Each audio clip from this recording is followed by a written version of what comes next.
Inside Story Uganda, real source of political updates. To host us here. Thank you. Well, we'll start. My colleague in the studio, Dalton Kawesa, reminded me of one of the statements that you made back in the day in the most contested election between you and Ngomangime, where you said no life should ever be lost because of an election. Does it ring true today? Of course. It's worrying, the run up to the full election. We're seeing violence again, and it's just not right. It is no cause for it. We should be having peaceful elections. That's what the NRM is about. That's what we went to the bush for.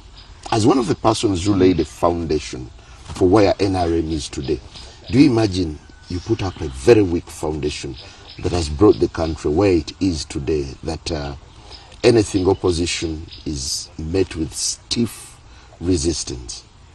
We've had reversals. I mean, we had a vision, and we pursued the vision, and a high price was paid by those who died, those who were injured and never recovered their full health, and so on, those who lost all their property. There was, yes, a vision, and there was progress for some time. But now we've seen serious reversals on the democratic front. And also we are now seeing the economy failing to provide for most people. So all these are, yes, a result of the direction that we chose to take. But you see, I don't want to go very much into the history, even though you're really describing me as a fossil, as someone from long ago.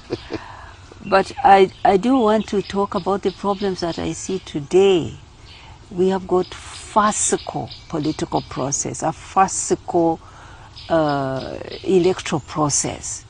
It turns out to be a process where people just lie their way, force is used, violence is used, and there's no serious concern about the well-being of people. Look what's happened today. Today you have about 83% unemployment amongst young people up to the age of 24 who have university degrees.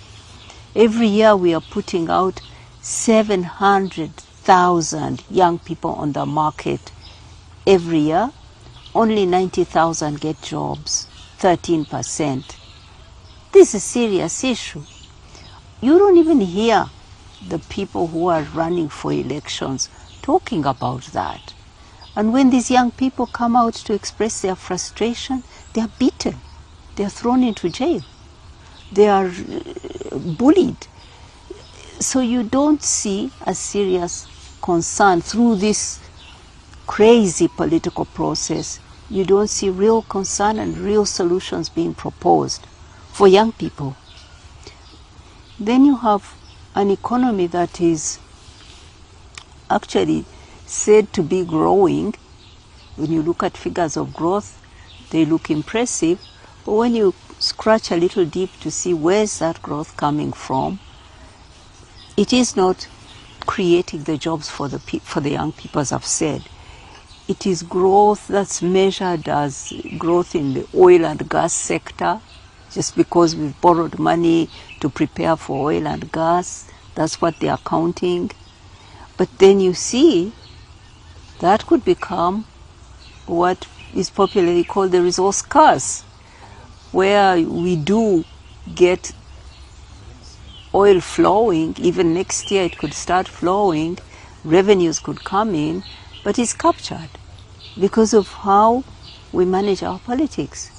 It could be captured. And that could be that, and anyway, it doesn't create jobs. It's just extraction from a hole, and you get the money. Unless you're putting it in other areas where people can find jobs, it's lost. So it's worrying, the direction that we are taking. Honorable Byanyima, ordinarily you would imagine that we the country would have a strong opposition to put up a case for all these matters. Do you see an opposition that's been further weakened, that they cannot raise these issues? Instead, they are dealing with self-preservation. No, it's a bigger problem than the opposition. It's really about a transition. That's the issue that's at stake here. We have had a leader who's been here for 40 years, almost 40 years, and who's holding on to power and not defining a way that we will come to new leadership. There's a vacuum that's going to be created. There is a reluctance for him to give us a predictable, a democratic way forward. And that is what is causing all of this. All the people in the political class are either jostling to prove their loyalty to the leader, because the leader is not giving us a way forward, and those in the opposition are being bullied or bought so that the leader can continue with his plan that nobody knows. This is serious. We see that he has placed his son in the military to lead the army. That has always been the basis of power in the NRM, his hold on the army. And by passing this leadership to his son, he and his son control the power. And we don't know what's going to happen next. This is not good because there's insecurity across the system. People are looting. The levels of corruption are rising because of this kind of insecurity and other factors. So you see that the question of a predictable, transparent, democratic transition, driving politics go, and an economy that produces livelihoods for people. What would be your forecast for 2026? Is it an election worth looking up to? Well, I think that, as I said, you people, you keep trying to look at steps along the way, but don't want to scratch deep to see what are the solutions that we can find. Next election, it's not going to be different from the past one, from the Nalcola election we just had. It will be violent. It will be accompanied by a lot of bribery because of this problem I've told you about, that we are stuck.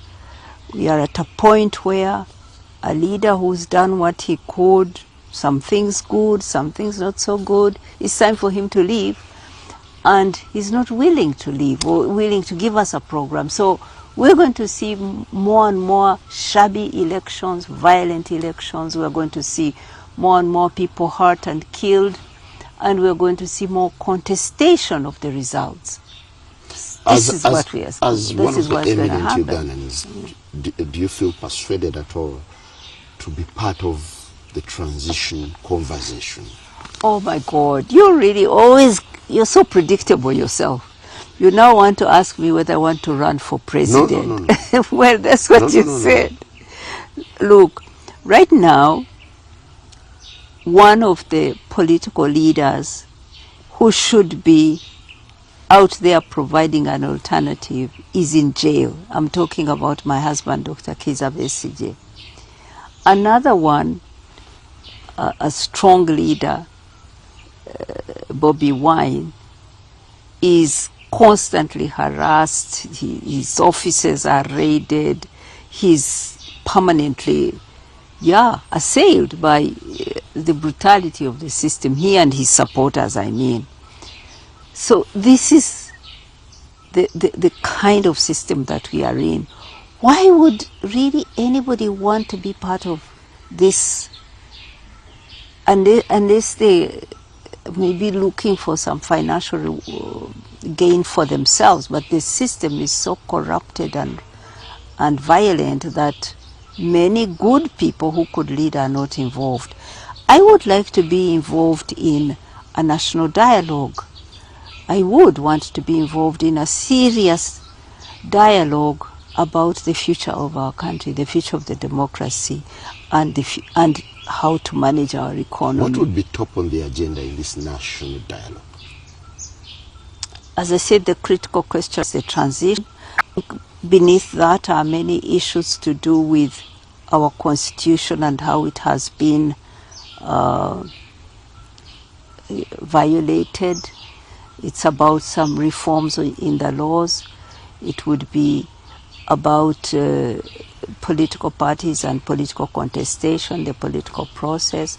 These are the immediate questions we need to resolve in order for us to be stable, to produce the leaders we need, how to extract the army and the money out of elections.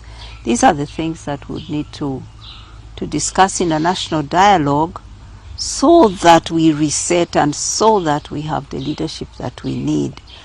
But I really feel as if we are constantly drawn into how to run into the next election, which is not any better than the previous one. So we remain in a cycle of more and more instability. And that's really worrying. Do you think there would be any reason to compel government to bow to pressure for a national dialogue? Because there's been a number of attempts towards this direction of a national dialogue, which government has tended to shrug off. Well, I think much depends on President Museveni himself. I heard him over the media saying that he is a modern day king. I think that was unfortunate. You see, his relationship with the citizens is broken. It's broken and is irretrievably broken. It is now a very abusive relationship. His army, which he and his son lead, and the security sector, the security forces, they brutalize people for just not agreeing with them. Every day you see young people especially being beaten, being disappeared, just being abused. So that's a relationship that he has with the citizens. It's abusive. When he's talking to citizens now, he also talks with carelessness, in a reckless way. Why would you tell people in a country that believes in democracy that you are their king? You're not appointed you're not crowned as a king. You're saying that you decision make, that to say that to people. So you see that relationship is broken. Much depends on him I encourage him, let me say this way, I encourage the president to not take the path he's taking of criminalizing his opposition, but instead to dialogue with his opposition and to set with the opposition, prepare the way for his retirement. This is the only way we can break out of this cycle. Honorable Byanyima, in recent days there's been an emergence of new political blocs, new political forces. The Democratic Front is one of them, which actually is one of the brain children of Colonel Dr. Kizza Besigye. Do you think these are formidable units to relate with? Well, it's good to have platforms that advocate for alternatives. I have only good words to say about those who are coming out with their ideas, with coalitions, with all that is good. I think it is good. I keep going back to the question of the leadership. The leadership, President Museveni choosing a peace path, President Museveni choosing a predictable path and a return to rule of law and constitutionalism. When your opposition, when you are abusing your position the way you do, I have just come back from Luzira, and I am quite angry actually at what is going on, because you see that this opposition leader has been criminalized, is sitting in a prison where he is actually, Dr. Besigye is not even like any other prisoner.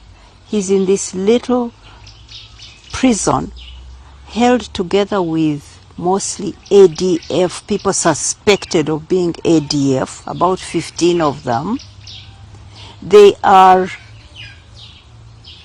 been dumped there. They were arrested like 10 years ago.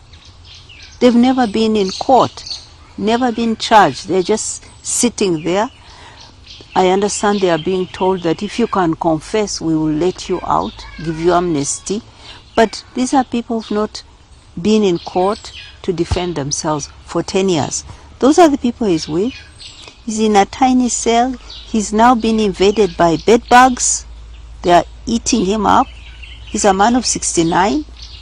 He's allowed in a tiny little space outside his cell to, that's where they cook, that's where he can walk, that's where he's not allowed in the rest of the prison. He can't even be with those who are praying, those who have some social activities, the other prisoners. He cannot. When he's stepping out, he's accompanied by 2 guards. 2 guards accompany him to make sure that nobody talks to him. So he is, and he has applied for bail. 6 months after being in prison, he's asked for mandatory bail, and all the judges do is keep manipulating and postponing his applications for bail. So Meanwhile, he's treated differently from other prisoners? Absolutely. And he's in a tiny space with 15 other, I think there are about 15 suspects, people who are suspected to be AD, and who've been there for 10 years, some of them. Are you putting this to prison authorities, that Besigye? It isn't the prison authorities. I have to say they respect him, they treat him. This is a directive about how to handle him. He's handled like he is the most dangerous criminal. And as I'm saying, this is a political leader. That's my point. A political leader, someone who's contested with you 4 times, you're coming to another election, and this, you put him in these conditions, you carry on, and then the judges, the judiciary, which is right under your thumb, keeps him locked up without even prosecuting. So, I mean, this is not the path towards a stable country, a country that gives a future to its young people. This is not how you do it. Instead of, and then what's happened to the other leaders? As I said, Bobby Wine, another one who has challenged him, is hardly a free man. He too and his supporters are constantly on the run. They are not in a fair competition. They are on the run from the security operatives. How is that going to give us an outcome that gives a future to our children?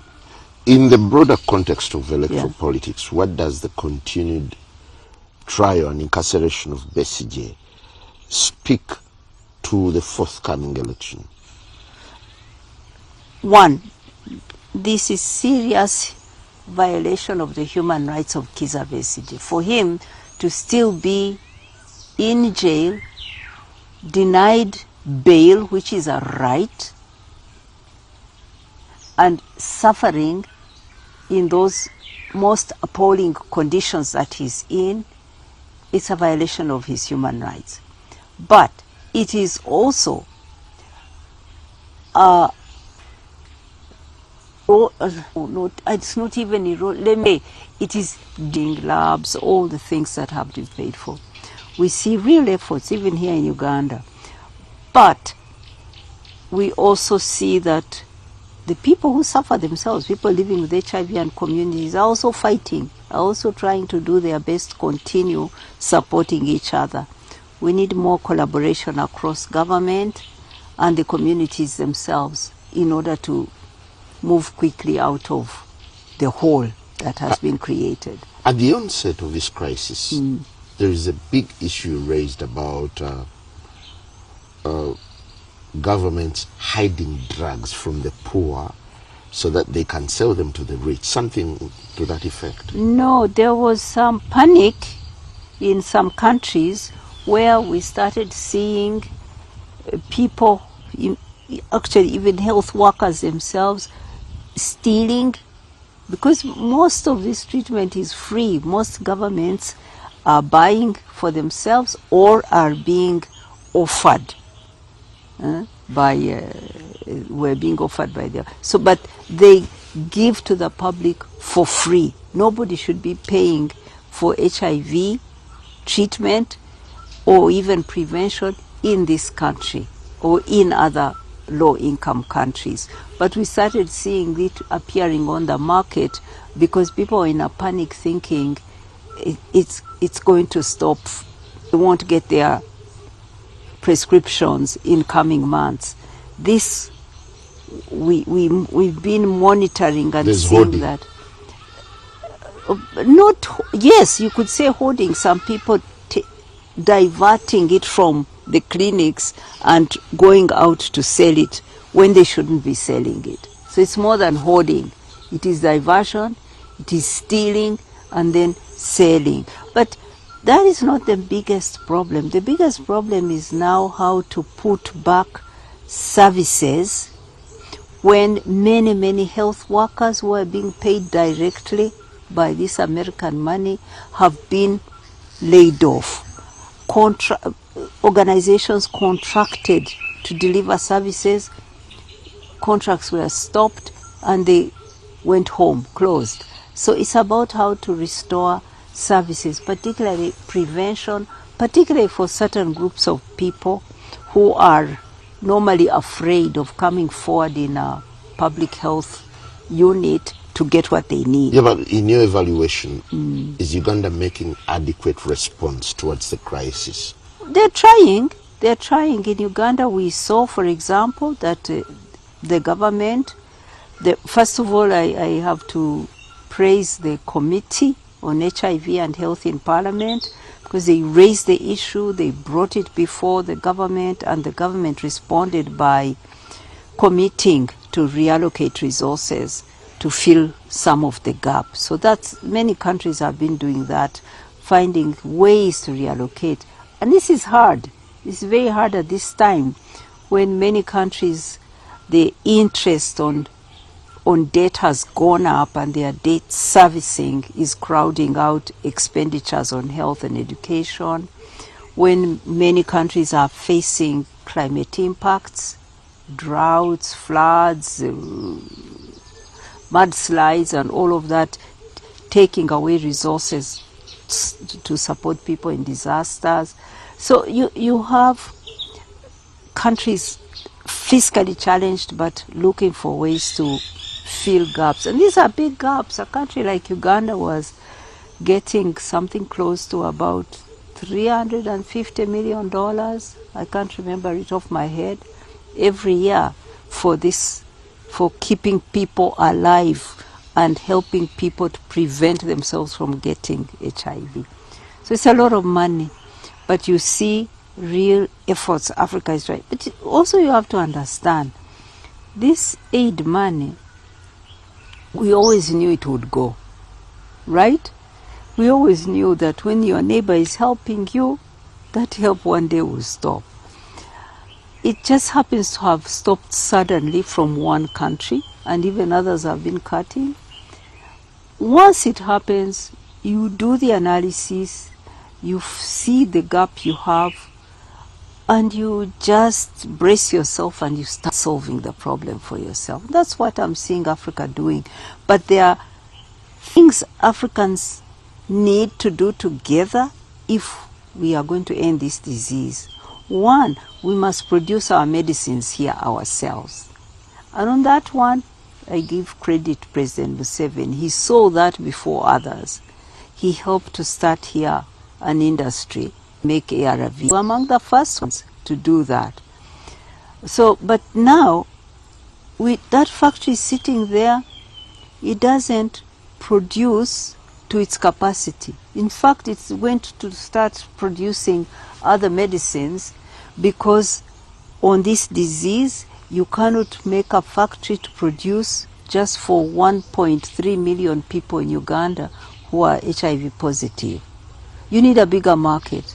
So the integration of the harmonization of standards in health, these have to happen very quickly so that we use for ourselves and win ourselves medicines coming from India. India makes the money from our diseases, as well as the Americans who own patents, who discovered the drugs. Today, as I'm talking, it was on the news today, a new drug has come out. It's called lenacapavir. It's an injection that is given twice a year, once every 6 months.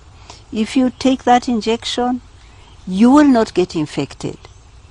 The most infected people in our country here and across Africa are girls, young girls, and young women. These are infected because they do not control sex. If they have sex with a man, a boy, they may not be able to insist on a condom, safe sex. Or they may not even insist on, I don't want sex. So they are the most infected. But they do not have any way to protect themselves. But this injection is a solution for them. They can get this injection and be sure that whatever happens, some of the most infected are the sex workers. A sex worker may sleep with 8 men in a day. If she's infected, she's spreading. To keep her safe, this injection would be the best solution. She gets her injection every 6 months. Whatever she's doing, she's not transmitting. So we need it here. But you know what? The company which has made is Gilead, an American company. They got licensed yesterday. That's why it's news today. And they are going to sell it at $28,000 per person per year. 28,000. Out of reach for us. Exactly. If they licensed companies like ours here, like some in South Africa, like more in India, wherever, this price could come down quickly because we would be making the generic type. The researchers tell us that this drug, lenacapavir, could cost $25 per person per year. That's affordable. That one we can afford for certain groups of people who are at risk and who fear or who have difficulty in protecting themselves in other ways with a condom or whatever. We could buy it, but the company is going to keep that price there, sell in America, sell in Europe, while our people are being infected. So some of the things we need to do in Africa is build our capacity for research, make our own medicines, and treat our own people. We can't have the diseases and others make the profits on us. We would make jobs for our people.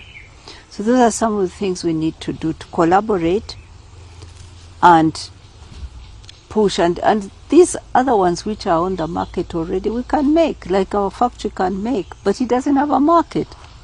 Well, Honorable, as we wrap this broadcast, I want to take you back to politics. Mm-hmm. There is an apparent crisis. There is. In Uganda, yes. Yes, as the country heads to the 2026 polls. Would you advise anyone to contest against President Museveni under the current arrangement? You know, as we close the program, I want to speak more about the things we need to get our politicians to address, even in this really messed up election. I've talked about the need to focus on our young people and jobs for them, how to drive this economy in ways that create jobs, not growth that are going to be captured. In oil and gas, yes, but how's that oil going to be utilized? Where will it be invested, in which sectors? We need to get our young people skilled. I don't believe that we have an education system, a vocational education system that is equipping them with skills for the real areas where there's growth. We need to get, there are areas where our young people could be getting jobs if these politicians were paying attention to them. Green jobs, this is getting people to be, young people to, helping them to invest and learn how to do smart agriculture. Whose manifesto are you reading? I'm not reading anyone's manifesto. Getting them into the gig economy, the digital economy. I see other governments deliberately supporting young people to get into that kind of work and earn good living. Web development, content, all these things. Business processing work is now really, I mean, we are latecomers to it, but we can expand in this area because we have skilled young people. They speak English, the global language. They can read and write well. They have got IT skills. All these companies are bringing their work, whether it is front office work or back office work. It's all being done by people in India. Even now Ghana does more than us. Business processing work is going to be able to create many jobs for our young people. I want to hear these politicians talk about solutions for that. I want to hear them talking about how to end this corruption. Look, I'm sorry to say this, but look at Rwanda next door. They have their challenges, but they really address corruption seriously. You need political leadership to address corruption. Political will at the highest level. I'm sorry, I heard the president talking about his envelopes. Those envelopes he's talking about, he said he has a budget for them. That's bribery, I'm sorry. When you give members of parliament an envelope, money, to write a law, to reverse a Supreme Court ruling, and you say that me, I give envelopes to Bayimbi, he gives envelopes to MPs. And where is that money coming from? It's taxpayers' money. It's those poor people's money that he's spending like that. That's wrong. And that's setting the standard for corruption. Because across the system, do you know that corruption is costing our economy $2.5 billion every year? 2.5 billion. And where is it being stolen from? From the services, from the health care of people, from the education of our children. It is being stolen from in the judiciary. Judicial bribes are part of all this corruption. And once you have that corruption, you don't only lose what people get directly from public services, you also depress the interest of investors, local and foreign, in their businesses and in the economy. The cost of business goes up. You've outlined a litany of things that you'd love any candidate to bring out, to highlight to the masses. I prefer to talk about that. Are you keen to join a campaign trail of any opposition candidate? I would be happy to support a candidate who's addressing these issues, who has an agenda that is serious, that's concrete for young people, and solutions for corruption. Why not you?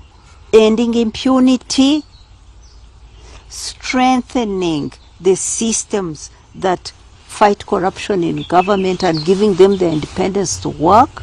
I mean, these things are doable, and I want to hear these candidates address them. Why not Winnie Byanyima on the ballot? This is the second time I'm asking you this question because... But, I mean, let me tell you, I've told you before that it's a job I could do, but I really want more to talk about how to do it right, how to get into an electoral process that chooses people who people have the trust in. I am less interested in running for office right now. I'm more interested in helping to sort out this stalemate. They don't get us away from real issues to talk about personal interests. No, let's talk about the real challenges we face.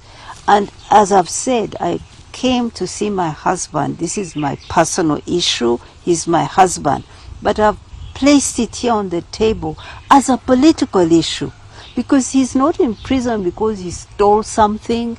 He's not in prison because he owes somebody money. He's in prison because of his political views. He's a political prisoner, and he's a contester, or somebody who was contested at the presidential level, being denied an opportunity to lead his people in this election. So it's a political problem for everybody. It is not just my personal problem, even though it is. So I want to... There are voices out there that are vouching for Besigye to be back on the ballot paper. Well, you see, he has a party, and if his party want to choose him, that's okay.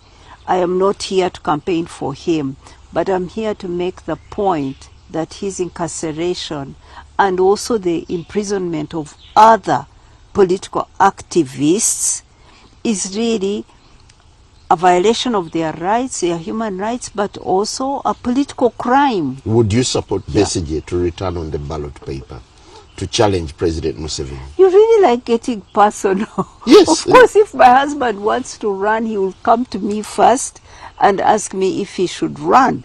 Everybody always asks their family to support them, and then goes out to find the support of others. So whenever he steps out to run, you have to assume, and you should assume, that I support him. That's neither here nor there. But the real point is that there are political prisoners in Uganda, that he is the best known of those political prisoners. He's an old man, he's being mistreated, he's being denied bail. It seems that all the rules in the rule books are being broken when it comes to Kizza Besigye, just to deny him, just to keep him out of political contestation. President Museveni, you are better than this. I'm talking to him directly. You're better than this. Treating your political opponent like this is bullying. You can be better than this. You shouldn't fear your position. You should equally, and you can have your legacy secure when you have a peaceful transition. You have good things you've done. They should be secured. You've made mistakes. You're human. They can be corrected. But all this can happen peacefully, and the path of criminalizing and bullying and violence against those who don't agree with you, President Museveni, is not going to secure your legacy. You've made this plea on several occasions, and it's landed on deaf ears. What more would you do to push for your husband's release? Well, for my husband's release, this plea is not about my husband's release just. It's about broadly how politics is managed in this country. I was appealing to a more peaceful way in elections, a fair way in elections, and not to criminalize opposition. But if I'm talking about my husband, we are going to continue fighting for him through the law. There is a huge support And like what you say, in the legal fraternity, for example, there's a big group of lawyers offering pro bono services. Not only lawyers from Uganda, but lawyers from the region, international human rights organizations. There's strong support to fight his case through the courts, because it doesn't only help him by fighting through the courts, it also sets precedents for others to also be released. That's one. Secondly, as I said, it's a political question. It isn't just a legal issue. Basically, is not being accused there for stealing money. It's a political issue. So we are also going to look for political solutions to this. And this is part of it. By being here and calling on President Museveni to find peaceful ways to respect his opposition, to restore Uganda on the democratic path, this is the political solution that we seek.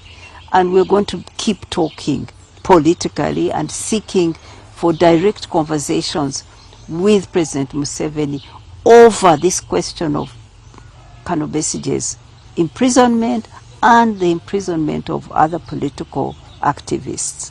Are you baffled by the muteness of eminent persons in this country who used to be quite vocal on matters politics, but they have since withdrawn?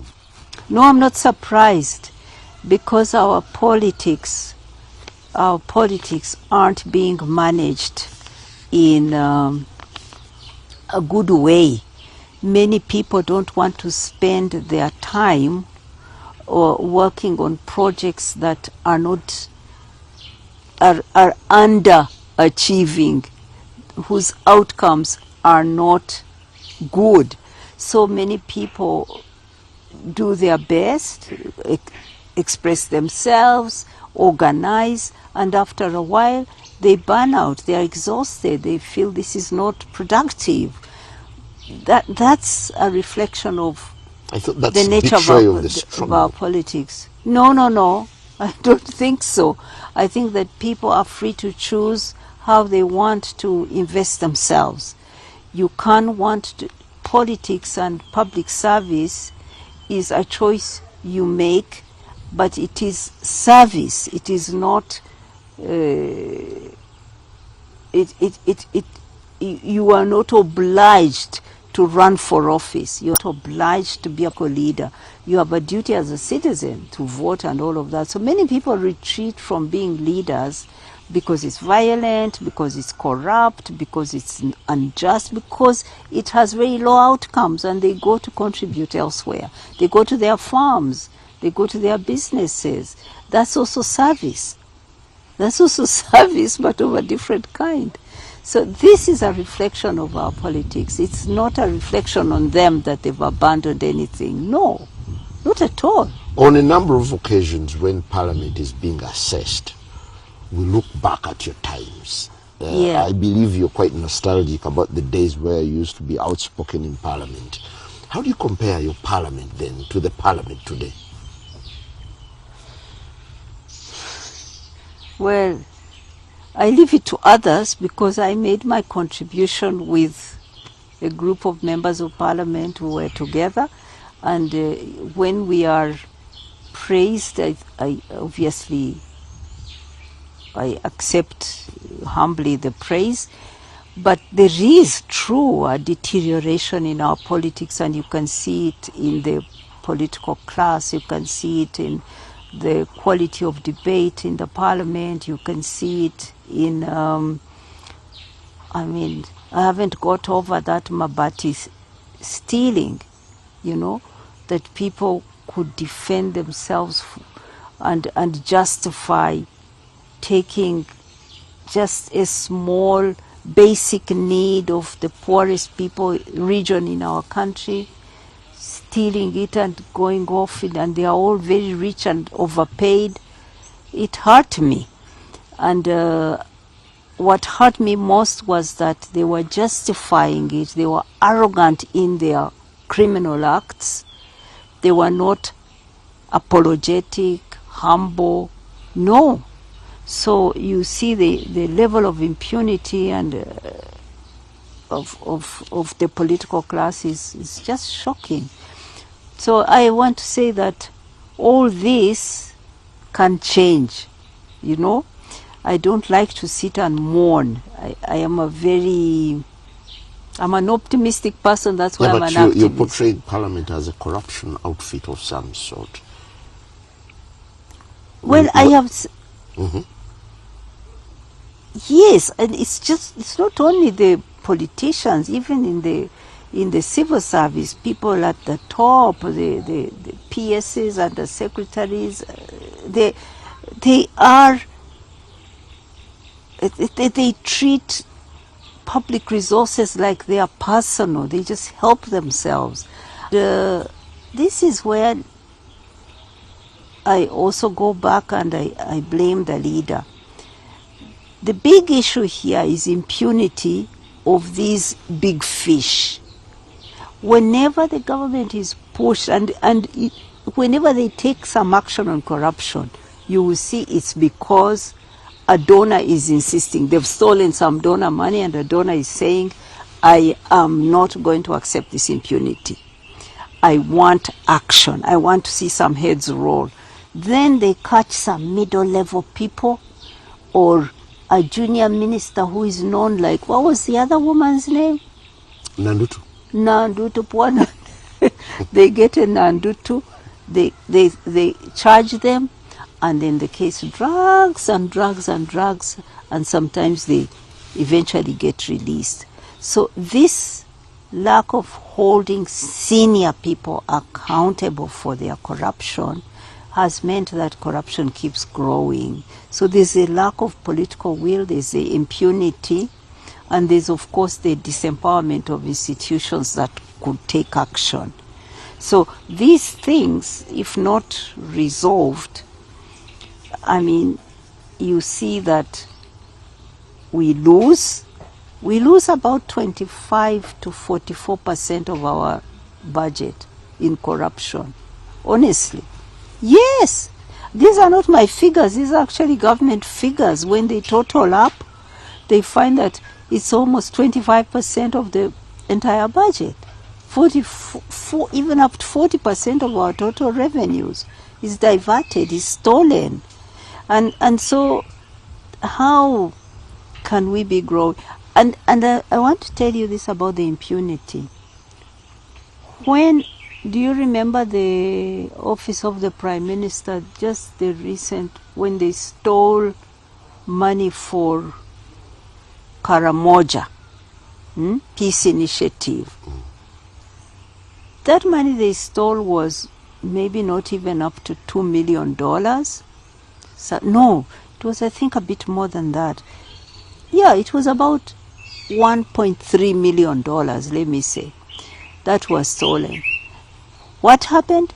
The donors who had given that money now froze 260 million euros of funding that they were also going to give. You see what it costs us? It costs us the support that we were getting. It takes away our own taxpayers' money and takes away services. From every time you hear corruption, you should, in the health sector, you know that someone dies without whose life could have been saved. A baby dies or a mother dies because they didn't get what they needed. Every time you hear it's stolen in education, you know that a kid who could have gone to secondary school and got a good education has missed out. So it's real lives affected, but you see the political class very proud of their corruption. When they took money for reversing a Supreme Court decision, they were proud. No, we can be better.